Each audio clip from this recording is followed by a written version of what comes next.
LR news ఛానల్కి స్వాగతం. మెదక్ జిల్లా టెక్మాల్ మండలం కూసంకి గ్రామంలో గ్రామ పంచాయతీ వద్ద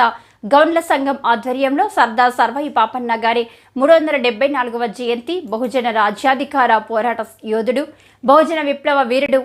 తెలంగాణలో తొలి బహుజన రాజ్య స్థాపకుడు, 12 మంది సైన్యాన్నితో మొదలుపెట్టి 12,000 సైన్యాన్ని తయారు చేసుకొని మొగులాయి పాలకుల గుండెల్లో సింహ స్వప్నమై తెలంగాణ ప్రాంతాన్ని 30 సంవత్సరాలుగా పరిపాలించడం జరిగిందని సర్దార్ సర్వాయి పాపన్న గౌడ్ రాజరికం ఎవడబ్బా సొత్తు కాదని గోల్కొండ కోటను ఏలి నిరూపించి తెలంగాణ ప్రాంతాన్ని కాపాడిన వీరుడు సర్దార్ సర్వాయి పాపన్న గౌడ్ జయంతి సందర్భంగా మహానుభావుని స్మరించుకుంటూ ఆయన యొక్క చిత్రపటానికి పూలమాలలు వేసి కొబ్బరికాయలు కొట్టడం జరిగింది. అలాగే స్వీట్స్ పంచడం జరిగింది. ఇందులో భాగంగా గ్రామంలోని పెద్దలు, చిన్నలు, యువ నాయకులు అందరూ కలిసి కులమత భేదాలు లేకుండా అందరి సమక్షంలో ఈ యొక్క కార్యక్రమాన్ని విజయవంతం చేయడం జరిగింది.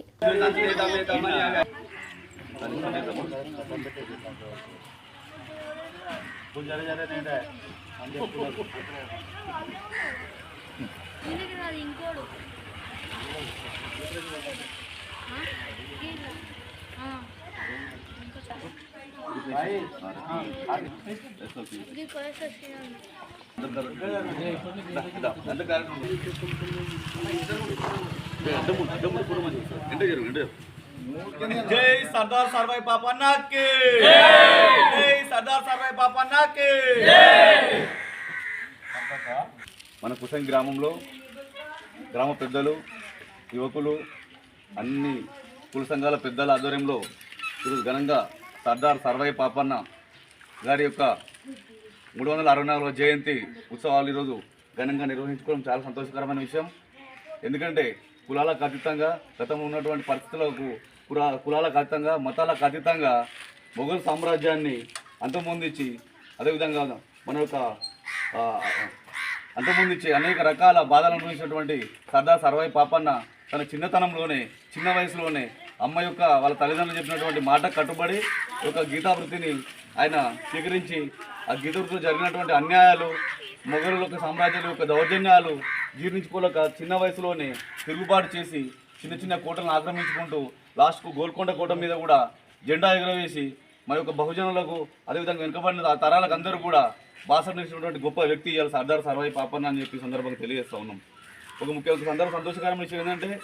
మనము అధికారికంగా ఈరోజు సర్వాయి పాపన్న జయంతి కూడా అధికారికంగా ప్రభుత్వ ఆధీనంలో జరుపుకోవడం ఇంకో సంతోషకరమైన విషయం. ఇదే విధంగా పార్టీలు కానీ కులాలకు అతీతంగా మనం అందరం కూడా ప్రతి ఒక్క మహనీయులు సర్దార్ సర్వాయి పాపన్న అయితేనేమి, దొడ్డి కొమర అయితేనేమి, చాకల ఐలమ్మ అయితేనేమి, ఇలా మహానుభావులు ఎవరున్నా కూడా వాళ్ళ యొక్క జయంతులు కానీ వర్ధంతులు కానీ స్మరించుకుంటూ వాళ్ళ యొక్క త్యాగాలకు మనం అందరం కూడా స్మరించుకోవాలని సందర్భంగా కోరుకుంటూ సర్దార్ సర్వాయి పాపన్న జయంతి సందర్భంగా జరుపుకోవడానికి ఇక్కడ విచ్చేసిన పెద్దలు, మహానం మన్నించి ఇచ్చిన పెద్దలందరూ కూడా ధన్యవాదాలు తెలుపుకుంటూ సంతోషం కలిగి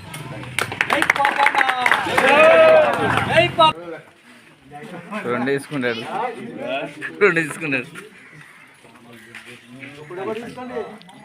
నువ్వు తీసుకున్నావు కానీ